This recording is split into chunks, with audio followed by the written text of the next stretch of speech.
I can edit. Oh, it's recording. Hello, everyone, and welcome to Alchemy Live. Now, we were supposed to be broadcasting live. That's correct. Technical difficulties. Yes. I really applaud you for going that extra mile of trying to navigate the interwebs of streaming and the roadblocks that you hit time and time again. Like, I'm technologically savvy, especially when it comes to audio video production. So I really thought, like, as the clock was ticking, I can figure this out. I can troubleshoot. I can come up with some creative other way of doing this. But Totally. It's hard to explain if you don't ever go live. But both Facebook and YouTube just updated their live stream control center. It's really convoluted. So had I known that, I would have spent the day pre-learning. But I was like, I'll just be able to figure out on the spot. Yeah. I mean, you did explore a number of different options in a very short amount of time. And there's nothing like the pressure of knowing that you're supposed to go live and it's not happening. And then you're like, But this is still, and I was laughing because I was like, the name of the show is Alchemy Live, but technically it's still live. Like, this isn't going to be edited. Like, so it's still Alchemy Live. Yeah. Potato. Yeah. It works. I'll watch some tutorials and have it worked out by episode 2 for sure. Hi, we're your hosts, Jessica Levity, and I'm Christopher Daniels. Hi, everyone. How are y'all doing? How are you doing, Cheryl? Cheryl, how do I even answer that right now? I've decided to stop answering that question when people ask me. That's fair.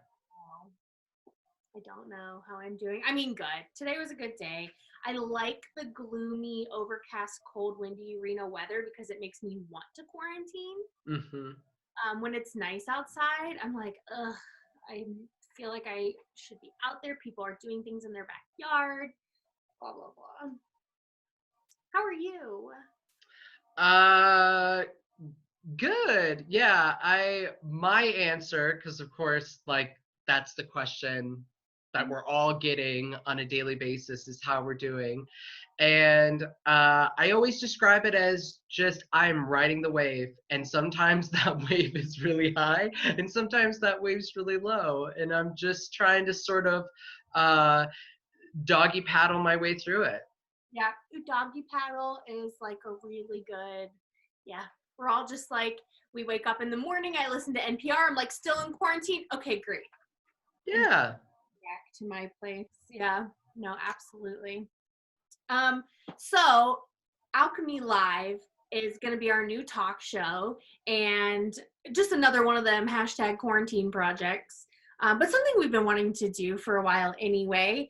And so today I want to talk to you about a mythological story that you told me in a Zoom meeting we had the other day with our Shamama, Denise Sheehan.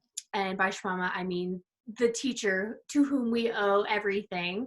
So our shamanic mentor, and Chris dropped this story called The Fisher King. And I was like, stop.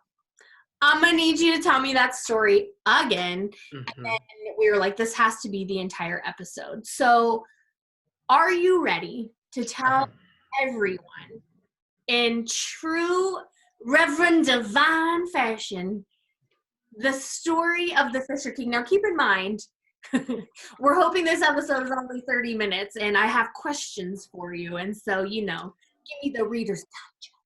I was about to say, is that some like subtext version of like, get to the point, Daniels?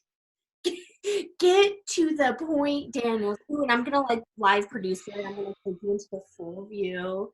I'm assuming the recording is like recording my screen. We're going to find out.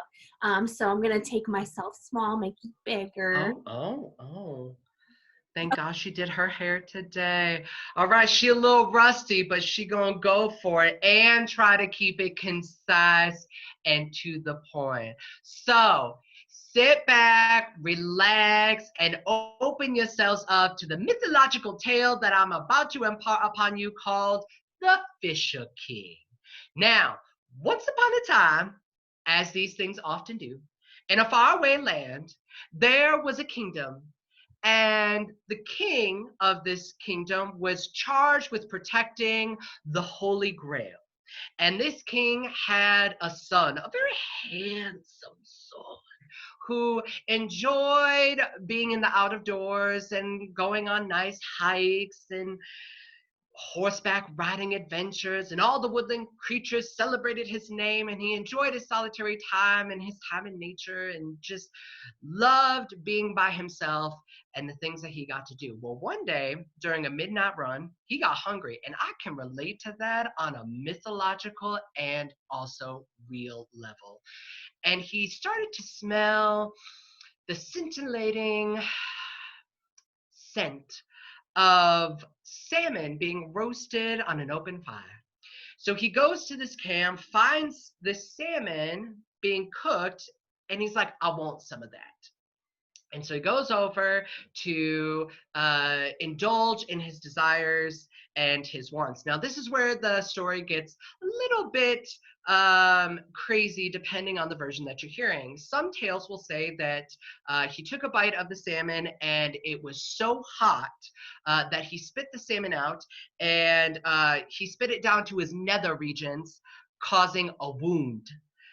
Another version is told that the inhabitants of the camp came back and saw our fair prince eating their salmon, and they got very perturbed, as one would be, and they threw a javelin and it impaled him in his nether region. A third telling of the tale says that when the prince put the salmon into his mouth and it was too hot, he spit it out. He became so overcome by the hotness of the salmon that he actually fell forward into the fire. And the fire and the spit roast javelin impaled him and burned him in his nether region. That's not good. The thing that you must take away from this is that the prince suffered a mortal wound in his nether regions. Mortal wound in the crotch. Correct. Now, the prince was transported back to the kingdom, and by golly, no matter what the medics and physicians and healers tried to do, the wound wouldn't heal, and eventually caused the prince to become impaired, wasn't able to move, wasn't able to go out, wasn't able to enjoy horseback riding, and got entrenched in the myriad of duties of running the kingdom. You know, all the Zoom meetings and politics and court gossip, got wrapped up into it. Well, eventually his father stepped down and he took over as king, but having been sort of laid to waste for so long, his strength failed him, and with the failing of his strength, so did the kingdom. And it was as if the kingdom came underneath a spell. The crops failed, the animals left or died or weren't breeding, the women were widowed, there was no children being born, everything came to a screeching halt, and a mist began to surround the kingdom, and it almost transported it to an ethereal place that was outside of time, neither in heaven nor in hell, but certainly not on a map on earth. That is the beginning of our tale.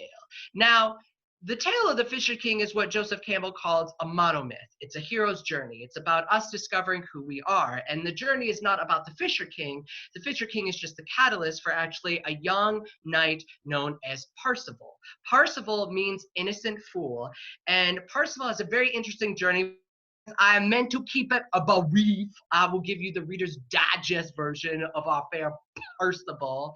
Essentially, he came from a family of knights. They all died. The mama was like, ain't no hell you going to become a knight, and so kept the history of his lineage from him. But as these things naturally go, he was out in nature, came across some knights. He's like, oh, I want to do that, and decided to join King Arthur's court, where he trained and got all excited about being a knight and engaging in chivalrous acts and behaviors. Well, one day he is out on a mission, and he comes across this figure in a boat fishing. And it was becoming night, and Percival was looking for a place to rest. And the figure told him that there was no inn nearby, but that he could stay at his place, aka the kingdom of the Fisher King, and all he had to do was go down the path, turn left, cross the bridge, and he would be there. And the figure in the boat was actually the Fisher King, because the only relief that the Fisher King got was when he was in his boat fishing. So Parsifal goes to the kingdom of the Fisher King, and within the courtyard, a great feast was happening. And all of these iconic objects began to come out. There was the plate from the Last Supper, there was the lance that pierced Jesus, and the Holy Grail. Now, anyone who travels into the kingdom of the Fisher King gets to drink from the Holy Grail, and whatever their truest desire is, whatever is on their heart, becomes real, becomes made actual. Even if they don't speak it out loud. And so everybody takes a drink from the cup except for the Fisher King, because the Fisher King is in so much pain that he is unable to enjoy the bountiful feast and all of the splendors that lay out before him. Now, again, this is where the myth takes a little bit of a divergent tale. Some say that Parsifal knew of the myth of the Fisher King, and the way to break the spell of the Fisher King's wound was to ask a very specific question upon being presented the Grail. And Parsifal doesn't do it. He doesn't ask the question out of fear. Maybe the reason why he didn't ask out of fear was because he didn't want to abandon this old paradigm, who he was before, his past, his mother, and all of that. Didn't want to say goodbye to it. The other was a fear of stepping out of place. So didn't want to upset anybody, didn't want to disrupt the festivities, didn't want to bring a consciousness to what was going on. So he stayed silent, didn't ask the question, and failed in his mission. Can you hear me? I can hear you, yes. I'm trying to ask a question. Oh, I thought you were doing like no, he did. No, he didn't. What's your question? So I'm actually going to have to slow you down. So Percival could have broken the Fisher King's wound by asking a very specific question. Yes and no. So in some retellings of the myth, he knew about the Fisher King, he knew about the Fisher King's wound, and he knew about the prophecy that eventually at some point a foolish knight would come into the kingdom and ask the question. Okay. Other tellings say that he didn't know, thought about asking the question out of curiosity, but then decided not to, only to then realize that he had failed in his mission, which was to ask the question. Now, does the Fisher King know this prophecy? Yes. Okay. And so, but he doesn't know that Parsifal is that fool. Okay. And maybe he is, maybe he's not. We know what the question is. We don't, as audience. Got it. All right, we're good. And it comes into play later on. So Parsifal doesn't ask the question. That's sort of the important takeaway, is that he could have, but chose not to. And so the festivities go on. Fisher King is groaning and moaning about, and Parsifal wakes up the next day, all the festivities and the remnants of the festivities are gone. He leaves the castle. And the thing about the Grail Castle is that because it's in the ethereal space between heaven and earth, it doesn't always appear. So there's this feeling that Parsifal had this opportunity to act in this certain way, failed in his mission, and it's not like he can go back and be like, all right, I'm just going to camp out until the night and do it again. It actually takes 20 years for the Grail Castle to reappear to Parsifal. Now, during this time, he is a knight of King Arthur's court. He is doing all sorts of missions and battling dragons and having fun with women and all of the splendors of life, but he's actually becoming quite bored with it and disenchanted by it, and is starting to lose faith in what it is that he's doing, why he's doing it, if it serves any purpose, and he's growing quite weary, and he is ready to quit. He has his letter that he is about to give to King Arthur saying, peace out, and King Arthur says, yo, just do one more mission. Like, just one more, and you'll be done. So Parsifal, weary and tired and through with all of it, goes on another mission and once again comes across this strange figure sitting in a boat fishing, and that figure then guides and directs him to the Grail Castle. This time, Parsifal is aware and knows what is happening. He knows this is his second chance, so goes into the kingdom, goes to the courtyard, same festivities happening, same objects are being brought out, and this time, when presented with the Holy Grail, Parsifal asks the question, whom does the Grail serve? Mm. And then a voice out of nowhere, as often is the case with these myths, says the Grail King. The Grail serves the Grail King. And when that voice is heard, the Fisher King's wound is healed miraculously, is able to enjoy that splendor, and then dies 3 days later.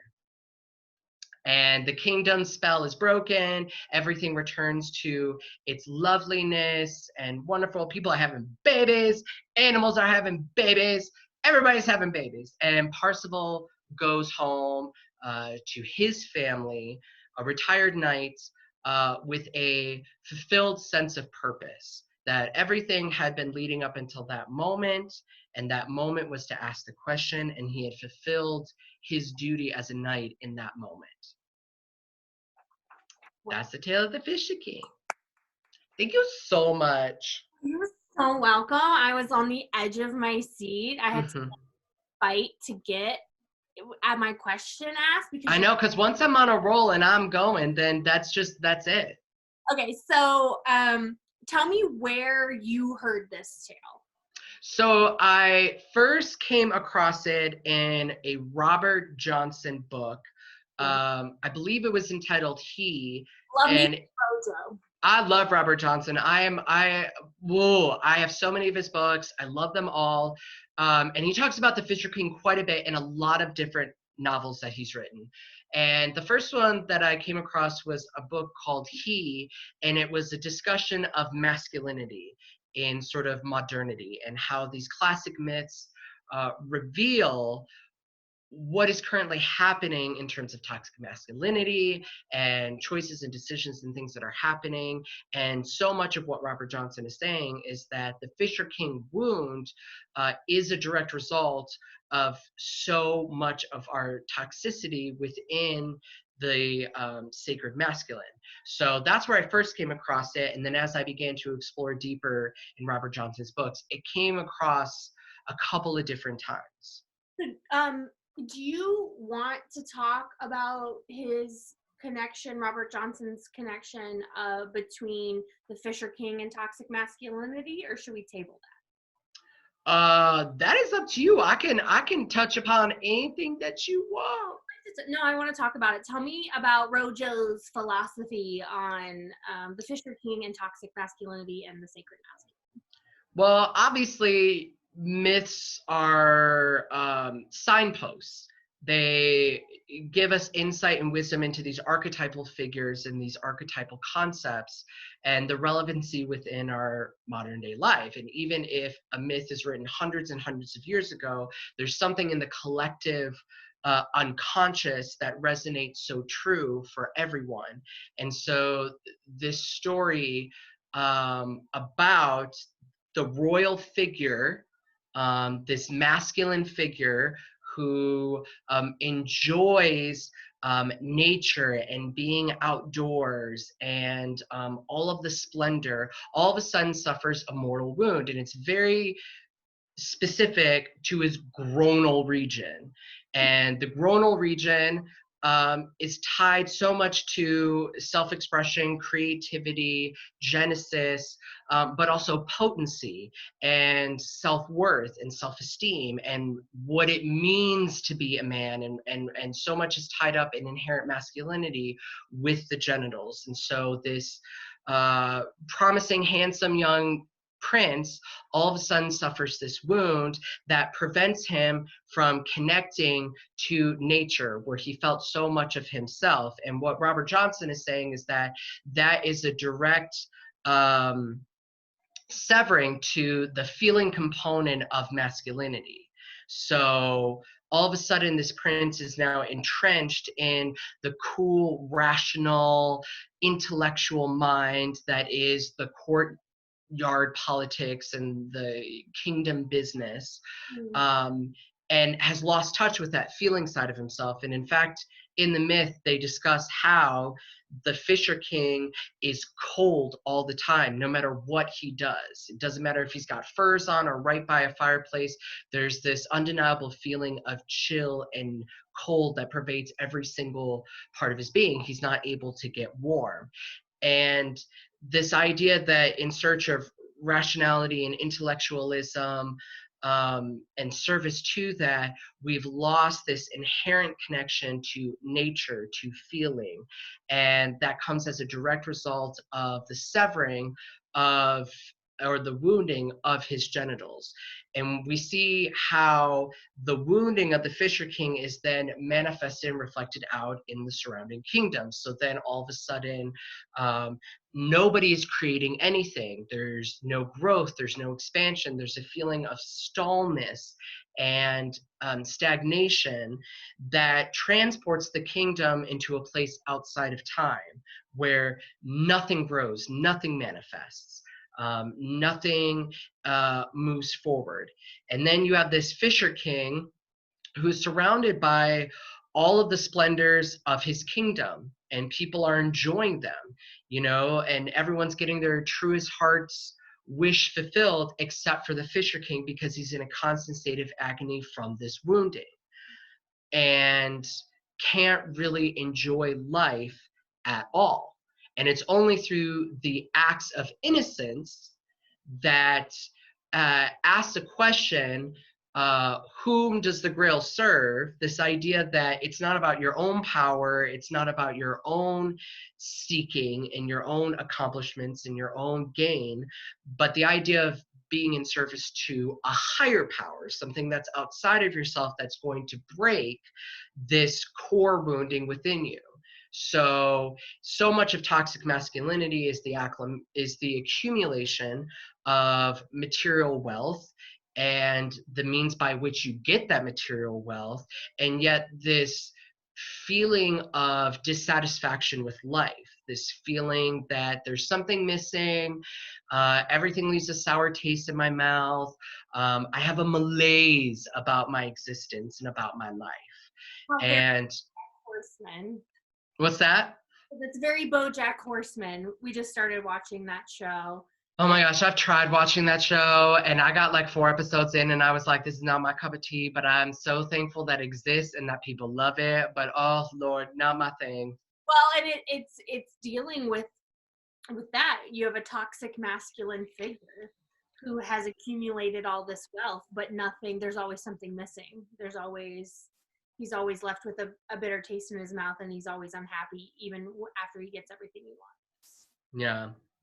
What I love about, the Fisher King, because there's so many different ways to interpret it. And so if you take sort of a more Christianic lens of this tale, obviously, it has the Holy Grail, and the Fisher King, so much symbolism in the fish itself, and fishing on the boat, and allusion to Christ, and that really the Grail King and the Grail is God, and it's about service to God. This idea that you're in Eden and you get a taste of something, whether it's salmon or an apple, that you are not prepared for, and that's what casts you out of the garden. And then you have this wound that can only be satiated by fishing, which Robert Johnson says is your own inner work, your own inner development. But again, that will only take you so far. That just assuages and calms the wound, but it doesn't cure it. And it's only through innocence, which some would liken to divinity, that part of ourselves, the divine spark, is that eternal innocence within us all, is what is going to heal you of these wounds. which brings you into service of a higher power, whether that higher power is Jesus or God or spirit or source or whatever that is, which beyond yourself. And even, Carl Jung talks about how this is a move from the ego to the capital S self, that it's a shifting of gravity from servicing the ego to servicing the self. And Yeah. that's really what the journey is about. Yeah, it tripped me the fuck out when you told me this story because, I've had chronic pain for so long that I was miraculously set free from after like 15 years toward the end of last year. And it was in my groinal region. I wonder, is groinal a word or is that just us being sassy and gay? It sounds legit. I'm going to go with it. It's the adjective. So yeah, and so much of when I say miraculous, I had been fishing though. I had been fishing kind of nonstop trying to get out of this pain. And I had my theories about what led to the miraculous recovery, mainly 7 ayahuasca journeys in a year. But doing my inner work, like constant shadow work. Um, but hanging, when you said like returning to the innocence of child, like, I had this major healing of a childhood wound, right as that pain in that area got worse, and then the pain just went away. And so I'm just in this moment live right now, Alchemy Live, putting that connection together that like I had as a female, I had my own Fisher King journey of pain in the groinal region. And now I still do have to maintain it. Like I still do have to go fishing to kind of keep constant maintenance on it. But for the most part, it's just gone. And what's really weird is it will show up when something's wrong in my environment now.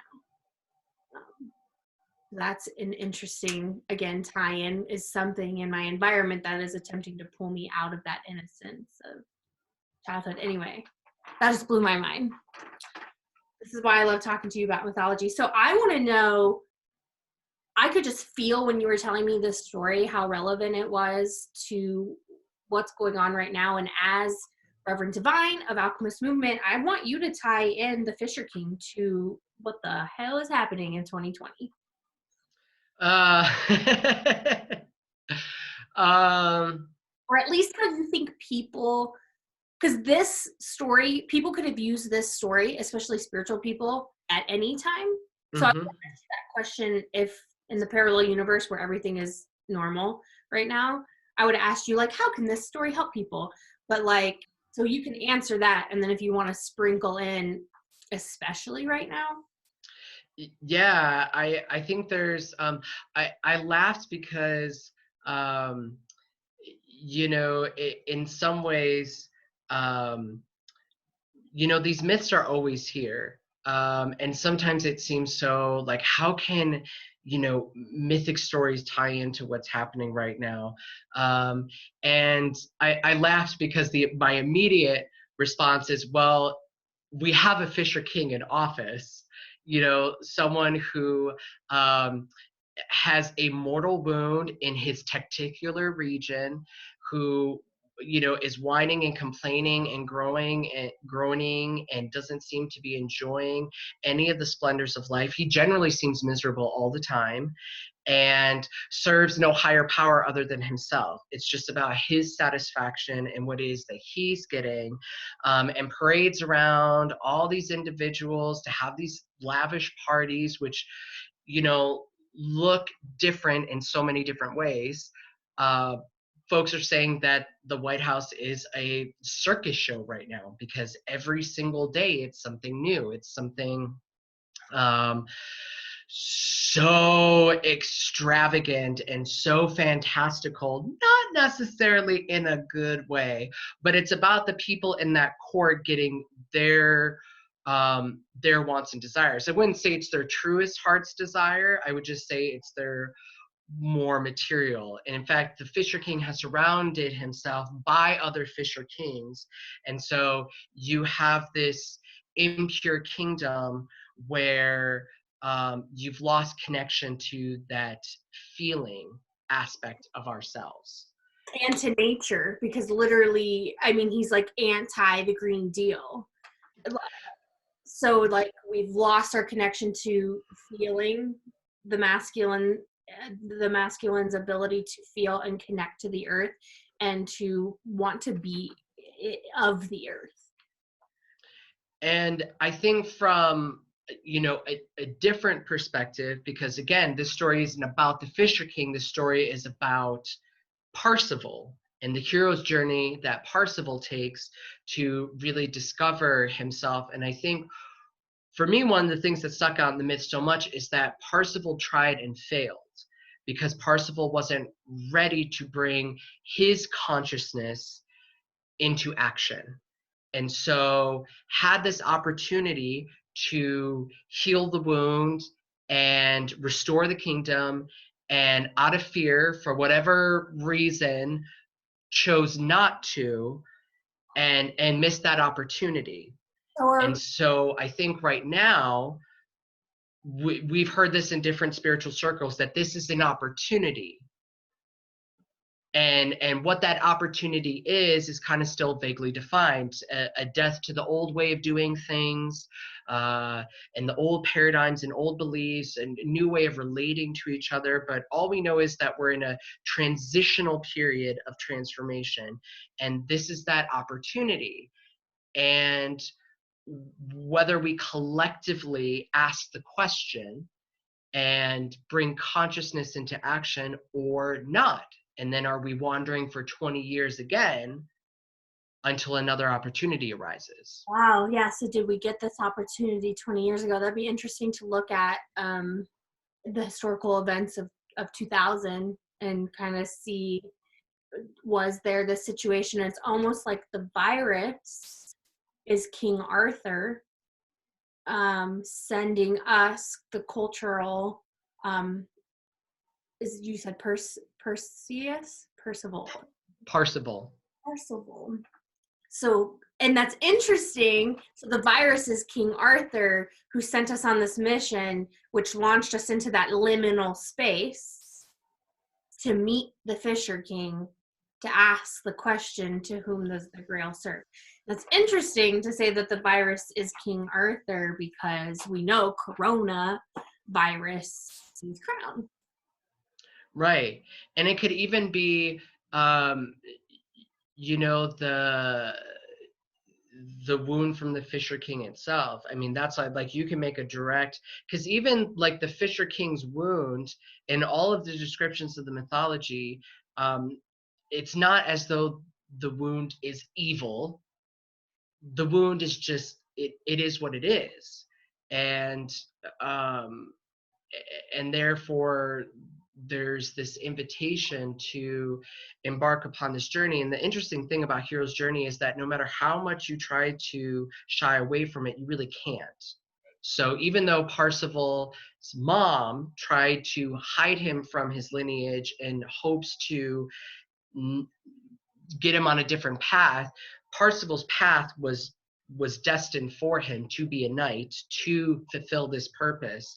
And so no matter what happened, this was going to unfold. And what I love about myths is that they always show you a way out of the darkness. It's never a, well, here's the dilemma, here's the situation, like now you're stuck like this. Yeah. Maybe you're stuck like that for 50 years until the resolution comes about, but it always comes about. And I think that's something right now that people, especially in quarantine, especially with so much uncertainty as to when the quarantine's going to end, is an important thing to remember, is that it took Percival 20 years to re-enter the Grail Castle. Now, I'm not saying we're going to be in quarantine for 20 years, but there is this time, and there's always this time in a hero's journey where doubt and uncertainty begin to creep in. it's marked, it's always there, where they begin to question themselves as a hero, what they're doing, does it have any relevancy, any effect? And this is the moment where the hero can choose whether or not to fulfill their mission. They will always start the path. That's the thing about the hero's journey, is you will always begin the path. But where choice comes into play is in this moment of doubt and uncertainty, do you sustain and do you forge ahead, or don't you? That is the choice that lies within the hero, is do they see it through to the end? And what Robert Johnson was saying about, the inner work is, don't begin something that you can't finish. So don't take a bite of that salmon, get that bit of consciousness without being fully aware of taking it through to its end, and um and finishing that development. So I want to, that was brilliant, by the way. I want to wrap this up. What are some questions that those who want to do their fishing, those who want to go work, do their inner work, to make sure that they are the hero who is deciding to fulfill their mission, what are some questions that we could be taking into meditation right now to ask ourselves, inspired from this story? It's a great question. There are two sources I think would help elucidate that. Both of them are Matt Kahn videos, which is really odd for me because I don't watch Matt Kahn videos, but I've watched two Matt Kahn videos this entire weekend. One is Thy Will Be Done, and one was a live video that Matt Kahn did on Facebook right before the global meditation to usher in our new transmission timeline. And both were really great at guiding us toward this question of, whom do you serve? Whom do And you I think that's a question that we can all ask ourselves, is, whom do you serve? Am I serving myself? Am I serving something outside of myself? And I think you asked this question in any given situation, and Matt Kahn had a different way of phrasing it beyond that in the live video, which was, and I hope I can get the verbiage right, but how am I elevating? How is this choice that I'm making elevating this situation? Or how is this choice that I'm making benefiting those around me, and thus myself? Because one thing to remember in the Fisher King story is that the kingdom around the Fisher King was a direct reflection of his wounding. I think And that's so knowing it's not just about how it impacts me and therefore manifests outward, but also what is outside of me is a direct reflection of me. And so therefore, how am I seeing this world? How am I choosing to elevate it and be that light that continues to shine amidst all of this? And so I think taking yourself into meditation and asking, how can I bring that sense of playful innocence, that the foolish character, which sometimes when we hear foolish, we kind of gets a bad rap in the archetypal hierarchy. Everyone's like, I want to be the hierophant or the priestess or the queen or the king. But the fool has, all of the major arcana have very important roles to fulfill within the cultural makeup of humanity. And the fool has that importance of that connection to nature and our feeling and the present moment and spontaneity. an And so, and what's that? in innocence. Like the fool is generally naive and gullible and it's childlike, and someone's got to be the jester. Right. And so how are you inviting those energies? Because everything does seem so dark and heavy, and there's so much of those kingdom politics and drama and discussion. And so, how are you reconnecting with that feeling center of yourself? How are you reconnecting with that generative aspect of your being? How are you connecting with that which is expansive and growth oriented, but expansive with regard to being in service to others? And even though the Fisher King engaged in inner work, the healing ultimately only came about when the question was asked, whom does the grail serve? And Matt Kahn has the same idea in Thy Will Be Done, is we can do all this inner work, or we can hand it over. We can just say, you know what? I surrender this loveliness and all of its wounding and flaws and mistakes to that which is outside of myself. So one could it could be said that we are being called to lay our burdens down to our higher power. We don't have to do it ourselves. No, and in fact, we shouldn't. And in that surrendering, again, the myth, there's so much to analyze. Percival only needed to ask the question. Parsifal didn't answer the question. And that's an important thing to remember, that the answer came from the divine. Parsifal only needed to be in that state to bring consciousness into action, to ask the question. That is so profound on so many levels. We don't need to be God. We just need to serve God. We just need to show up with an open heart. And there's humility in asking a question. And that's what that significance means to me of the story, is that it says I'm not the authority on the subject. So I have to ask a question. And wherever there is humility, there is healing. Right. And there's so many stories about weariness in whatever world wisdom tradition text that you read or find comfort in, about the hero on the journey who has experienced weariness and is ready to give up. And it's almost at that breaking point of weariness that spirit comes in to provide answers and comfort. And so I think for right now, many people feel weary and tired and that they can't go on. And this idea of sit with that feeling of weariness and allow spirit to come in and fill you and allow it to sustain you, and not feel discouraged that you have to be doing something, that this is the time where I have to completely revamp who I am as an individual, that I finally have to deal with all of my this, that, and the other thing, that you can be weary and that you can sit in that weariness and surrender and ask for spirit to come in and essentially take over, and essentially be that guiding light and beacon that will, inform you of the questions to ask, that will provide the insight to those questions, that will open up the Grail Castle to you when you feel like you can't go on any further. There you go. Whom does the Grail serve?